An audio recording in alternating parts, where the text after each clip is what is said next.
You remember the advertisement back in the 80s that showed, hey, this is the egg. And they had a frying pan. They're like, this is your brain. And then they crack it open and then they throw it in this hot bit of oil and it starts frying. And then this is your brain on drugs, right? With the idea being that the visual was supposed to show you how fried your brain gets when you do drugs. Well, today I'm going to take a little spin on that, how fried everything gets. I'm going to talk about your metabolism on menopause. Since it's in the new year of 2025, this is always, a part of most people's plans for the year is to get in better shape, improve their body composition, lose weight, lose body fat. And so I'm going to talk about specifically the impact of menopause on your metabolism on all parts. And then we're going to have a conversation about what are some of the things that you can do to actually eradicate this problem. And, the reality is, if you've listened to me, that menopause is a natural transition women go through, but living long past it is not natural to our history. So we have a little bit of an uphill battle maintaining the health and vitality that we are used to in our 20s and 30s as we enter our 50s and beyond. And we can maintain that, but there's a lot of things happening that affect everything down to the cells and the little organelles inside, like your mitochondria, which is your powerhouse.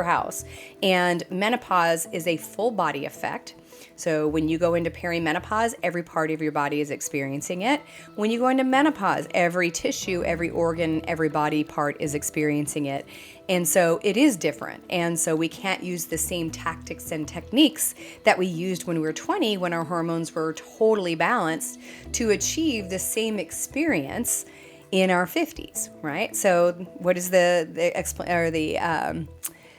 don't do things that are insane, like the explanation of insanity is doing the same thing and expecting a different outcome, right? So we're going to talk about what's really happening so you know what things to change to get a different outcome than what you're experiencing. So I'm going to start with a little bit of statistics, particularly around weight gain, the risk for metabolic syndrome and type 2 diabetes, and other health risks that are associated with menopause. So here's some stats. The prevalence of weight gain in postmenopausal women, this was originally done in Europe, approximately 90% of postmenopausal women will experience weight gain, with about 32% gaining at least 2 to 5 kilos, so that's 10 to 15 pounds, and another 32%, or between the two, 64%, that are gaining weight, but many are well over 5 kilograms, which is a lot, right? And based on United States data, we can expect 10 to 15% of our body weight as an increase over that transition time period.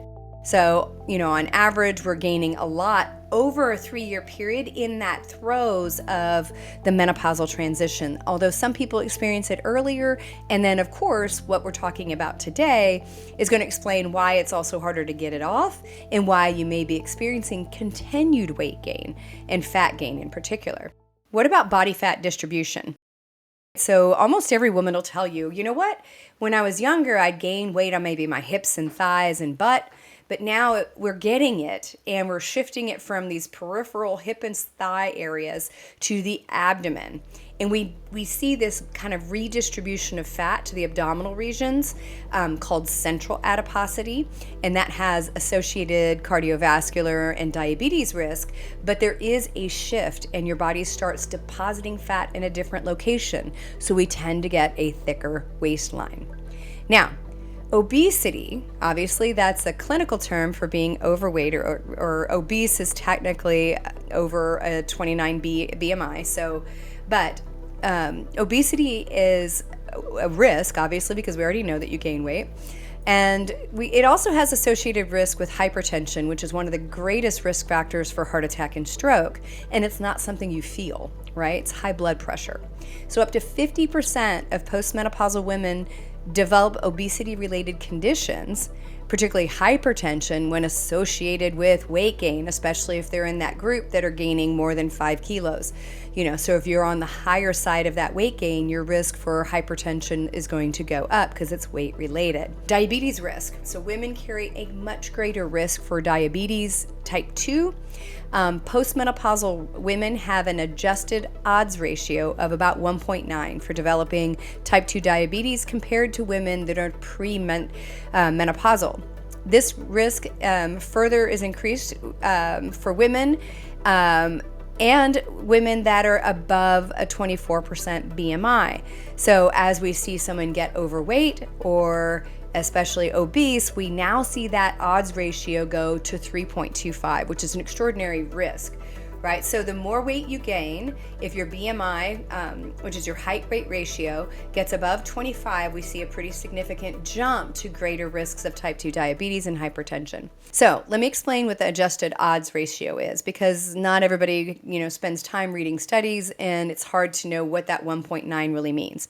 An odds ratio that's been adjusted to 1.9 means that the odds of a certain event happening are 90% higher for one group compared to another, often accounting for other factors that might influence the outcome. That's the adjusted. So what does that really mean? Imagine two groups of women. One group is postmenopausal and the other one is premenopausal, like, 30s. If the premenopausal group has 10 women who develop type 2 diabetes out of 100, and the postmenopausal group would have 19. So it basically doubles the risk, almost. So, from 10 to 19, if it went to 10 to 20, that's an absolute doubling of risk. So 10 to 19, a 1.9 increased risk odds ratio goes to 19. This increase reflects a 90% higher odds, 1.9 times, in the postmenopausal group. So it's basically saying it's almost double compared to the other group.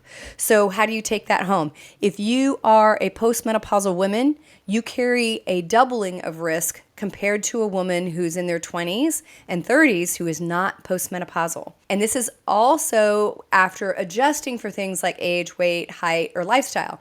Now, if you're a woman who's gained 25, 35, 40 pounds or more, your risk then goes to 3.25.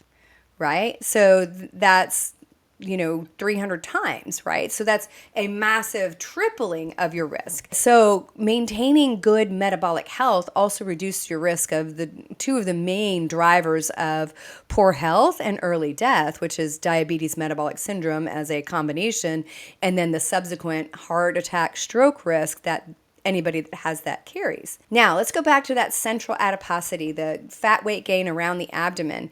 That leads to insulin resistance, which is a driver of type 2 diabetes and metabolic syndrome, right? That's part of it. And then because of those things, we also see menopause-related changes in body composition also increases the changes in cholesterol levels, called dyslipidemia. So on top of the weight gain and the blood pressure changes, we see risks for cholesterol changes with increases in inflammatory LDL, and particularly its carrier protein called apolipoprotein B. And women who are postmenopausal carry a 5.41 times risk of cardiovascular disease when they are metabolically unhealthy, overweight, or obese. So essentially, if you're overweight, obese, your risk for cardiovascular activity goes up.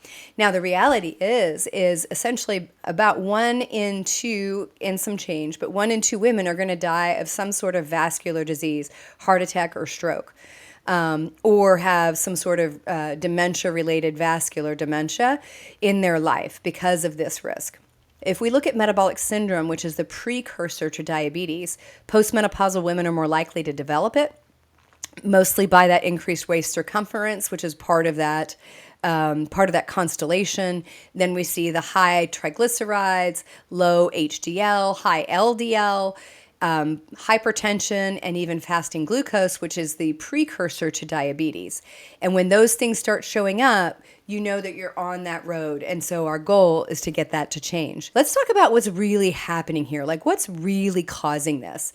And I'm going to go all the way down to the cellular level now. This doesn't get talked about enough, and it's frustrating to me because I think that number one, you know that I feel that we have a huge gap in women's health and that we are inefficiently supporting women, and we basically assume that they're like little men, and that's not true because menopause is a full body event. Every single cell feels it.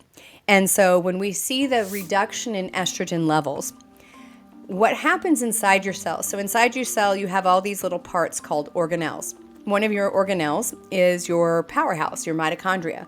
And the mitochondria serves as the driver of energy production. So it's actually what takes in your sugar and or your fat to make energy. Well, menopause reduced estrogen levels impair mitochondrial activity of producing energy by impairing complex 1 and complex 3. And I'm going to explain in just a second what that means. And so this dysfunction leads to increased oxidative stress. So this is damaged because the body can't kind of recreate its antioxidants. And so think of it as smog building up inside the cell from the power plant. We have to slow the engines down because there's too much rusting or oxidation. And so this leads to less efficient ATP. So if I'm not making a lot of ATP, I'm not making a lot of energy. Would I be fatigued? Yes. Would my brain be fatigued? Yeah. Would I possibly have weight gain because my ability for my body to use fat and sugar efficiently is impaired? Yes. So estrogen alone going down increases the likelihood for your powerhouses to not work well. And this is specific for women, not men.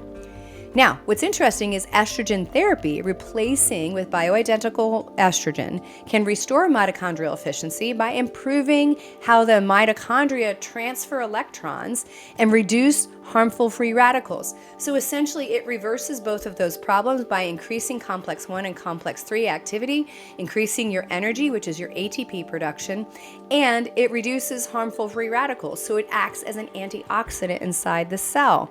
So the reality is the powerhouse needs estrogen in women. So again, you want to think of your mitochondria as power plants in your cell, and the machinery in these power plants become rusted when we lose estrogen. So they generate less energy, they release more pollution, and estrogen therapy acts as a maintenance, cleaning up the machinery and making it run smoothly again. So why is this so important? Well, if we look at the risk factors, we have high risk for cardiovascular disease once we go into menopause. We have a higher risk for dementia, all right? Basically, 3 out of 4 people who suffer from dementia are women. Women, it's not a 50-50 game. Most of the nursing homes are filled with women, right? We live an average of 4.5 more years, and in those years, we actually have a poorer health. So it affects mitochondrial function inside the brain. And that mitochondrial change that we see can affect really, really critical organ systems. I'm going to talk about the cardiac function first, right? Loss of estrogen increases what they call mitochondrial fission, right? Splitting into smaller, less functional parts. This impairs the function, particularly in the heart tissue. So if we see mitochondrial splitting into smaller parts where they're not as functional, this contributes to poorer health and cardiometabolic disorders. So again, if you think of your mitochondria as a well-connected power plants that are working together in synergy, right? So you don't just have one, you have lots of power plants, and they sort of hook up together and work. And especially in your heart cells, they have this synergistic effect. And when estrogen goes down, the team breaks apart into smaller groups, and they no longer act as a unit. They're acting independently. So that means that your mitochondria aren't communicating well. They're weakening their ability to keep the heart running efficiently, right? So we'll start seeing heart failure, congestive heart failure, other problems where the heart isn't as efficient as it could be. And this may be part of the things that we also see with changes in heart function. We also see electronic changes in the heart with increased risk for palpitations and AFib and abnormal arrhythmias, which means that the electrical components that sort of fire the heart muscle and tell it when to contract or not get the wrong messages. So we have a lot of impact from the powerhouse, right? And then the powerhouse impact on cardiovascular function makes it less functional. The heart cannot pump like it's supposed to. Well, what else happens? We also then are going to see less cardio output, so less blood flow to your extremities, right? So we might get some vascular inefficiency and insufficiency in the outer limbs, like the lower legs, and also the brain, which has little tiny capillaries to feed brain tissue. So vascular disease will cause an acceleration of memory loss and loss of volume in the brain and dementia, right? So a lot of dementia is actually vascular. The brain is actually starving for blood and oxygen. Now, mitochondria also play a role in metabolic syndrome. We have this mitochondrial DNA copy number in metabolic syndrome. So postmenopausal women have fewer copies of mitochondrial DNA. So your mitochondria have their own DNA. You have your cellular DNA that exists in the nucleus, and then our powerhouses have their own DNA. And it's truly because they are bacterial cells that were integrated into a larger cellular structure when things on the planet went from a single cell organism to multi-cell. So the mitochondrial DNA that starts to get damaged when we don't have estrogen is linked to all the symptoms we see: increased waist circumference, higher insulin levels, elevated triglycerides, and the risk for metabolic syndrome. And it really raises that risk. So ultimately what your story is here and what's really happening is the DNA, which is what tells your cell what to do, have fewer copies. So we don't have as many instructors telling the cell, and particularly the mitochondria, to power up. So if you think of your mitochondria as libraries, and they hold books, which is your DNA, right? Those are all your instructions to keep your cells running smoothly. Menopause reduces the number of books available, leading to disorganized cells that store too much fat and sugar. So the cell, instead of moving along really quickly, they're kind of like, having 5-year-olds clean up their room. They might put stuff away, but it's not where it's supposed to go, and it's not very efficient, and often there's a cleanup process that has to happen afterwards. So estrogen affects mitochondrial DNA copies, and it's also the translation of that DNA into action. Now, I've alluded to this already. We see basically insulin resistance. So we see increased waist circumference, which means we're collecting fat in the belly fat underneath the muscle of the abdomen. We also carry the jiggly bits, right? The stuff we see and it moves on the outside of our body. But the really risky fat is the stuff that's underneath the abdominal muscles that are close to the organs. That's the fat that produces cytokines and inflammatory markers, increase insulin resistance, and just keeps everything going. What's interesting is when we look at the research, in women who are perimenopausal and menopausal, caloric restriction it doesn't matter whether you're macro restricting or doing whatever, we don't see a change in visceral fat with caloric restriction or macro restriction. We also don't see it with just traditional exercise. So the idea that you can get on a piece of equipment and just burn off the abdominal fat isn't true. Now, we can use a combination of different exercises that improve our hormonal picture, which also improves our overall body's ability to burn fat. But the reality is estrogen therapy has been shown to reverse some of these effects, promoting glucose uptake and glucose utilization, which is your blood sugar, particularly in your skeletal muscles, which is where most of the burn of your calories go. Right? So the fat around the belly acts like a sponge, and it absorbs insulin and absorbs fat, and it absorbs, fat and sugars bound together. And it keeps your body from being able to use particularly blood sugar appropriately and also fat appropriately. So your body basically stores both. And estrogen acts like a wringer, like it squeezes, like squeezing a sponge, and it helps insulin work better. There's a synergistic effect pre-existing with insulin resistance. So if you already have insulin resistance, which it's assumed that close to 75% of Americans have insulin resistance to begin with because of American food and, food stuff and highly processed, highly palatable, calorie-rich, nutrient-poor foods that Americans eat, most of us are insulin resistant. So when you go through menopause, that magnifies the risk. So we're going to be at a greater risk for all of that, right? So if you think of insulin resistance as trying to walk uphill, when you go through menopause, you just added a weight vest and a backpack, and it's going to make the climb much, much harder. Not that you can't, but you got to do something different. So all of this is alluding to the fact that estrogen has a huge impact on how you metabolize glucose, which is your primary fuel. Right? So estrogen promotes the action of a transporter called GLUT4. So GLUT4 is a protein that helps your muscles absorb glucose. So think of this as like a passive slide. So it's a little bit of a slide. So I'll go back to one of our childhood analogies. Remember slip and slides? Like you could run water on it, but most of us didn't have a crazy hill to put it on. You just put it in your front yard, you put some water on it, and then it was your job to run as hard as you could, throw yourself onto that piece of plastic and slide down the wet plastic. But if you just laid down on the plastic alone, even with the water on it, you wouldn't slide, right? The GLUT4 transporter works that way. It's a passive transport, so it needs a catalyst to help push, right? It loses that action when we lose estrogen. Estrogen acts as the running force pushing you onto the slip and slide that allows you to get sugar into your muscle.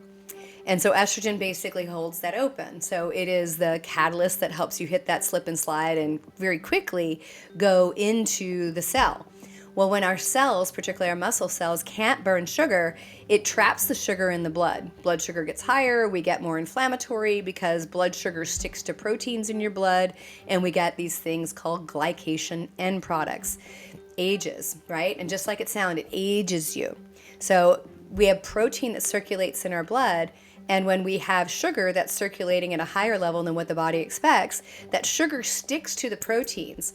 So it's almost like grill marks. So when you put a steak on a grill and it turns brown in those areas, what's actually browning is the glycogen in the muscle tissue, right? So when you've got sugar circulating in your bloodstream, it's sticking to your proteins and grilling it. And that's damaging. That's actually the measure of hemoglobin A1C, is how much grill marks do you have on your hemoglobin, right? So the more of those you have, the worse it is. You're going to age rapidly. Your eyes are going to age. Your skin is going to age. Every part of you is going to age. So there's an overall metabolic effect and a clustering of these symptoms. So basically, menopause increases the risk of developing metabolic syndrome, and, the high blood pressure, the abnormal lipids, high fasting glucose and triglycerides, visceral fat gain around the middle. And it's a basically dangerous combo meal. That's the unhealthy ingredients like high sugar, high fat are all together. It's kind of like eating McDonald's every day. You've got sort of this combination that you've got that increases your risk to getting sick. So we have the risk of menopause increases our likelihood of getting a supersized full combo every day. Now, if we look at metabolic changes in the fat distribution around the abdomen and the increase in lipids or cholesterol, all of these things now start to raise that cardiovascular risk. Estrogen allows for better repair and remodeling of your arteries. So estrogen is also protective to the arteries. And so women are protected from cardiovascular disease and stroke risk when they're premenopausal. But when we go through menopause, that remodeling doesn't happen anymore. We get more arterial plaquing, which means we start to get soft plaques in the arteries, which are very unstable and are more likely to rupture. And then we start getting atherosclerosis, which is hardening of the arteries. And that means that they don't flex and move with the blood flow as well as they could. So it basically speeds up the risk of heart problems. Now, there's a whole nother disease condition that nobody really thinks about, and it's bad. Like the stats in the United States are pretty sobering, and it's a condition called non-alcoholic fatty liver disease, or NAFLD. And NAFLD is when there is enough visceral fat, abdominal fat, that is now infiltrated the liver and is starting to affect liver function. So our livers are amazing. They can regenerate themselves, and they can take on a fair amount of fatty deposition. So think of it as fat marbling your liver, kind of like a prime rib. But eventually we get enough of that, and it starts to affect our liver's ability to do what it's supposed to do, which is biotransform and detoxify. So estrogen therapy, surprisingly enough, helps improve mitochondrial function within the liver, reducing inflammation, and by helping visceral adiposity, weight loss around the middle, reducing hypertriglyceridemia and hyperlipids, and increasing your likelihood of being able to burn fat, improving mitochondrial dysfunction. We also see estrogen therapy improving the liver, which reduces our risk for NAFLD, which reduces our risk of needing a liver transplant. This is a crisis. We are, especially our age group and the people behind us, you only have one liver, and you cannot survive without it. And the only way to survive is a liver transplant. Well, statistically, we have very few of those available compared to the people that need it. And the reality is the people we would try and get a liver from that may have died in a car accident or something like that and donated their organ may not be healthy enough to transplant. right? If most of the people have risk for NAFLD, you don't want a diseased liver when you need a diseased liver because yours is diseased, right? So fatty liver disease is a serious thing. And we can check this on labs by looking at markers like ALT and AST, which if they're elevated, that shows significant damage. Now, here's the important thing, because a lot of people will tell me, well, my liver enzymes always look good, Betty. Well, depending on the person, so everybody's genetically unique. Some people's livers are more burdened than others. Some people are more efficient than others. If you have high liver enzymes, great, you now know. But in many cases, you could lose up to 80% of liver function before those enzymes skyrocket. So the lack of that doesn't necessarily mean that you don't have something going on. And especially if your waist circumference is over 35 inches, that risk for NAFLD starts to go up. And especially if you're a woman and it's over 40, you've got a much greater risk. And again, so think of your liver as kind of a sponge and it's being soaked with oil. Estrogen can help wring it out. So, like I said, women who have more body fat going into menopause are more likely to have metabolic syndrome and the risk for type 2 diabetes. And, then all of these other things sort of accelerate, right? And so now we've got to figure out, what do we want to do, right? So I'm going to give you 3 things, right? 3 things as of this January that you can start doing to really, really help reverse these things. So first and foremost, if you are a perimenopausal and menopausal woman and you really are wondering, like, what do I need to do?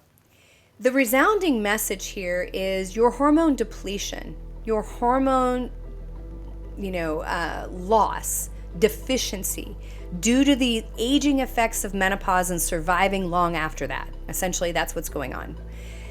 It has resulted in metabolic changes that increase your risk.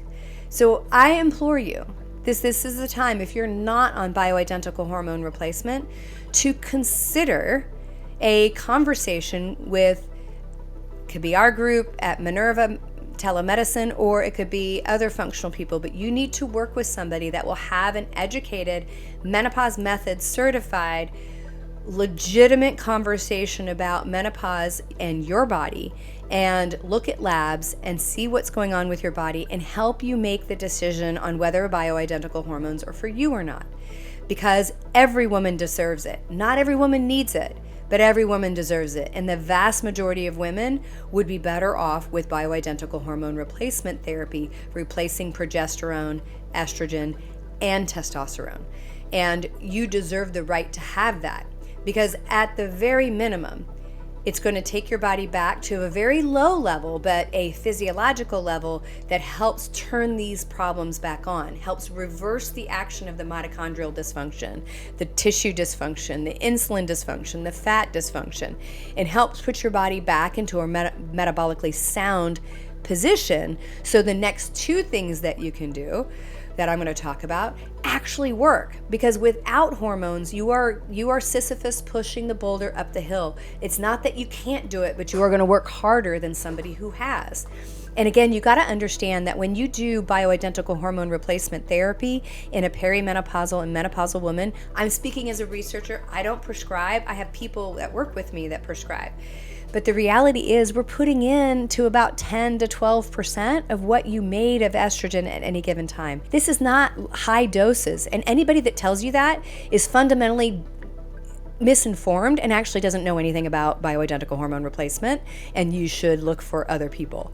We use by far higher doses for birth control, right? For just birth control alone. In your body, when you're pregnant, we're making 4,300 nanograms per deciliter of estrogen during your first trimester. So we're looking at like very small amounts to get a good physiological dose.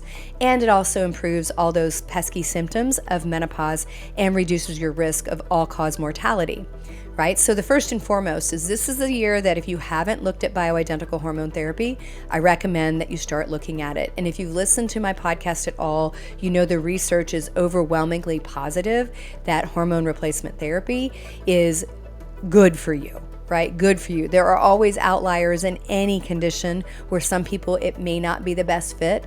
And I've had those conversations along with our practitioners with people, but the vast majority of women deserve that right. Number two, Now, I said you can't work off this situation. You can't just exercise more and cut calories. Now, exercise contributes to the loss of it, and appropriate food intake does, right? I'm going to cover the biggie today from an exercise standpoint, just very basically. And we're going to go into more over the next month, but I want to cover some basics. You got to move more. So I sit on my butt all day talking to people because I'm working with patients and working with my executive team and everything else. So I talk a lot and I sit a lot. But the reality is we need to move. 10,000 steps is a great goal, but we just need to move more than what we're moving today. Now, what that means is I might get out and move more, and I'm just moving. So walking is great, right? Walking with a weighted vest now makes it more challenging and also makes it resistance. And we need to add resistance training. We need to add some heavy lifting, and we need to add some high intensity interval, which is short in duration. It's never more than really 20 minutes where you do like sprints or something like that. The combination of those things give a hormonal effect that helps your body actually burn fat and increase mitochondrial biogenesis, which is the production of mitochondria, and also building more muscle fibers, which is a anabolic effect that helps you build more muscle. It's those three combinations that actually help you get rid of that abdominal fat and the jiggly bits on the outside. You can't just get on a treadmill and burn it off, and you can't just do some light weights with your arms and a little bit of body weight with your legs. In many cases, even Pilates isn't enough. You got to lift heavy weights at least a couple times a week to help stimulate that type of fiber growth. But very basic stuff like that, a couple times a week of weight training, one sprint session or high intensity interval, and then moving more, especially walking, and maybe walking with a weighted vest if that's okay for you, if you don't have osteoporosis or other things that might affect the actual spine. Last but not least, I'm going to cover the food stuff in another podcast. But the other part of the lifestyle component is sleep. If you are not sleeping and cannot sleep well, go back to number one and talk about hormone replacement, because sleep is one of the major impacts of hormone change. And when you put the hormones back, sleep is better.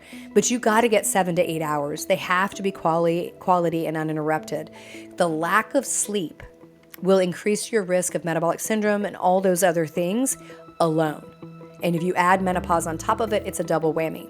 So protect your sleep. Go to bed at a regular time, wake up at a regular time, keep that schedule. Ideally, the schedule matches the light-dark schedule in which you're living, so you're not sleeping during the day and awake at night. And protect your sleep, because what that does is put you in a metabolic place where we can start improving all of the hormones that affect all the things I discussed today, right? And so those are 3 really basic things you can do. So in conclusion, let's talk about this. Menopause can cause a cascade of changing, disrupting your energy production, increasing insulin resistance, clustering health risks for cardiovascular disease and high blood pressure, including fat storage. And it makes it vital to really consider those lifestyle therapies that restore balance and look at hormone replacement, particularly estrogen, but we never give estrogen alone. And I'd like you to think about how important these things are for your longevity and your health. It's not just this year, but what are you looking at in 30 years, right? We want to have the healthiest health span we can have. And really understanding the mechanism of menopause and what it does to our cells and our organs and those risks is one of the best ways to know the right activity in which to fix it. All right, so thank you for talking and listening to me on Menopause Mastery and giving me your questions. I get questions about the mitochondria all the time, which is why I'm leading up this January with this conversation. And we'll see you next week on Menopause Mastery.